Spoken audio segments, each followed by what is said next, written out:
In this short video tutorial we will show how to get the old value of a cell by joint use of the worksheet_change and worksheet_selection change functions. Let's open a new Excel workbook. In cell A1 we will enter the word value, which we will then edit, and in cell D2, we will enter the old value of A1. We will edit the value of A1. We want to monitor the changes that occur in cell A1, and with each change, we enter the old value of A1 into cell D2.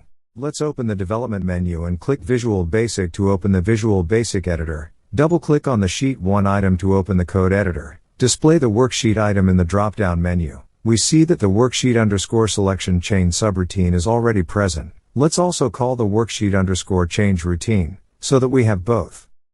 Let's insert the code inside these routines and comment it out before executing it. We have defined a global variable old value of one cell, with visibility at the Sheet 1 level.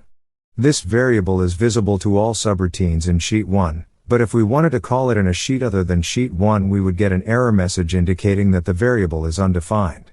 To make it visible to all routines in the workbook we need to define it in a module. Within the worksheet_change subroutine, using the properties of the target parameter passed to the function, we check whether we are changing the value of cell A1. If so, we insert the value of A1 before the change into cell D2.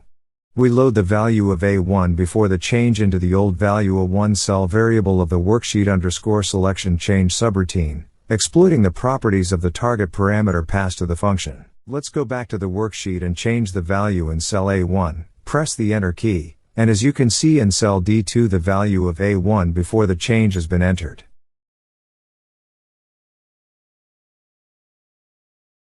Thank you for your attention. If you like the video please leave a like and subscribe to the channel.